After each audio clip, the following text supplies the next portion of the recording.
Libre office base पर इस spoken tutorial में आपका स्वागत है। इस ट्यूटोरियल में हम सीखेंगे कि कैसे एक रिपोर्ट बनाएं, रिपोर्ट फील्ड्स को चुनें, लेबल करें और क्रमबद्ध यानी सॉर्ट करें, रिपोर्ट लेआउट चुनें और रिपोर्ट प्रकार चुनें, स्टैटिक या डायनामिक। इसके लिए चलिए अपने परिचित उदाहरण डेटाबेस को देखते हैं। यहाँ हमने इस लाइब्रेरी डेटाबेस में पुस्तकों और सदस्यों की जानकारी संचित की है। हमारे पास सदस्यों को जारी की गई पुस्तकों का पता लगाने के लिए एक सूची भी है। हम पिछले ट्यूटोरियल्स में सीख चुके हैं कि कैसे फॉर्म्स और क्वेरीज बनाएं। यह सीखने से पहले कि रिपोर्ट कैसे बनाएं, पहले सीखते हैं कि रिपोर्ट क्या है। रिपोर्ट क्वेरी की तरह ही डेटाबेस से जानकारी पता करने का अन्य तरीका है।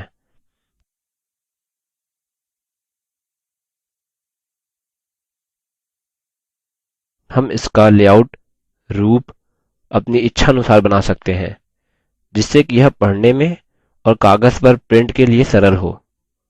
रिपोर्ट्स डेटाबेस की टेबल्स और क्वेरीज से बना सकते हैं। साथ ही यह टेबल या क्वेरी की सारी फील्ड्स या फील्ड्स के कुछ चुनित समूह को सम्मिलित कर सकते हैं। रिपोर्ट्स के दो वर्ग होते हैं, स्टैटिक या डायनामिक। जब भी देखने के लिए एक स्टैटिक रिपोर्ट को खोलते हैं, वह हमेशा वही डेटा दर्शाता है जो कि रिपोर्ट बनाते समय उसमें था। इसे स्नैपशॉट भी कहते हैं।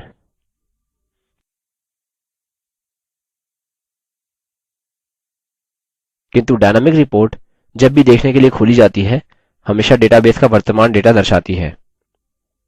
ठीक है, अब एक उदाहरण रिपोर्ट बनाते हैं। लाइब्रेरी डेटाबेस में बाएं पैनल पर रिपोर्ट्स आइकन पर क्लिक करते हैं। दाएं पैनल पर use wizard to create report पर क्लिक करते हैं। यह रिपोर्ट्स बनाने का एक सरल और तेज तरीका है। हम अब एक नई विंडो देखते हैं, जिसे रिपोर्ट बिल्डर विंडो भी कहते हैं। और हम एक विजार्ड देखते हैं जिसके बायीं तरफ 6 स्टेप्स लिखे हुए हैं। हम पिछले ट्यूटोरियल में बनाई गई क्वेरी पर आधारित एक रिपोर्ट बनाने के लिए विजार्ड पर जाएंगे। History of books issued to the library members. हम स्टेप 1 फील्ड सिलेक्शन पर हैं। हम रिपोर्ट डेटा का स्रोत यहाँ उल्लिखित करेंगे, या तो एक टेबल या एक क्वेरी।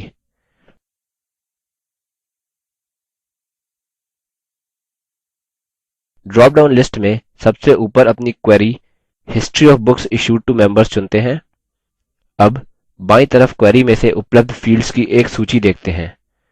हम अपनी रिपोर्ट में सारी फील्ड्स चाहते हैं, अतः केवल दायीं तरफ के डबल एरो बटन पर क्लिक करेंगे। अब अगले स्टेप पर जाने के लिए नेक्स्ट बटन पर क्लिक करते हैं। Step 2 labelling fields. Label text boxes में निम्न विवरणात्मक लेबल्स टाइप करते हैं, जैसा चित्र में दर्शाया गया है।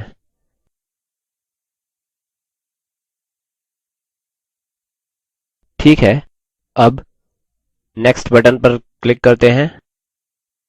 हम स्टेप 3 ग्रुपिंग पर हैं। यह तब इस्तेमाल करते हैं जब भी हमें चुनित फील्ड्स के सेट द्वारा डेटा को समूहीकृत करने की आवश्यकता होती है। उदाहरणस्वरूप, हमारी रिपोर्ट में हम डेटा को बुक टाइटल से समूहीकृत कर सकते हैं। यदि हम यह करते हैं, तब हमारी रिपोर्ट में हम बुक टाइटल देखते हैं और फिर सारे सदस्य जिनको यह दी गई हैं। फिर हम अगली बुक टाइटल देखते हैं और इसी प्रकार से। अभी के लिए चलिए अपनी रिपोर्ट को सरल रखते हैं, अतः हम केवल नेक्स्ट बटन पर क्लिक करेंगे। अब हम स्टेप 4 पर हैं, सॉर्टिंग ऑप्शंस। चलिए डेटा को दिनांक के अनुसार सॉर्ट करते हैं और फिर उनको बुक टाइटल के जरिए आरोही क्रम में क्रमबद्ध करते हैं। इसके लिए हम sort by drop down box पर क्लिक करेंगे और फिर इश्यू डेट पर क्लिक करते हैं। फिर हम दूसरे ड्रॉप डाउन बॉक्स पर क्लिक करेंगे और फिर बुक टाइटल पर क्लिक करते हैं। अब चलिए नेक्स्ट बटन पर क्लिक करते हैं। ठीक है, स्टेप 5 चूज लेआउट। हम यहाँ रिपोर्ट का रूप अपनी इच्छानुसार बना सकते हैं। चलिए columnar single column layout list पर क्लिक करते हैं। ध्यान दीजिए कि पीछे रिपोर्ट बिल्डर रिफ्रेश हो गया है। यह सारे लेबल्स को बाईं तरफ और अनुरूपी फील्ड्स को दाईं तरफ दर्शा रहा है।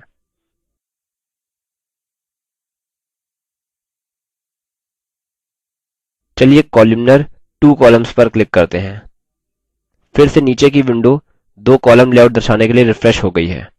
इस प्रकार से हम कोई भी लेआउट्स चुन सकते हैं जो बेस विजार्ड उपलब्ध कराता है। हम इसे बाद में अपनी आवश्यकता अनुसार बदल भी सकते हैं। अभी के लिए हम पहली चीज़ टेबुलर पर क्लिक करेंगे और नेक्स्ट बटन पर क्लिक करते हैं। ठीक है, अंतिम स्टेप क्रिएट रिपोर्ट। यहाँ अपनी रिपोर्ट को एक विवरणात्मक शीर्षक देते हैं, books issued to members, report history. अब अपनी रिपोर्ट बनाते हैं जिससे कि रिपोर्ट हमेशा डेटाबेस से नया डेटा दे।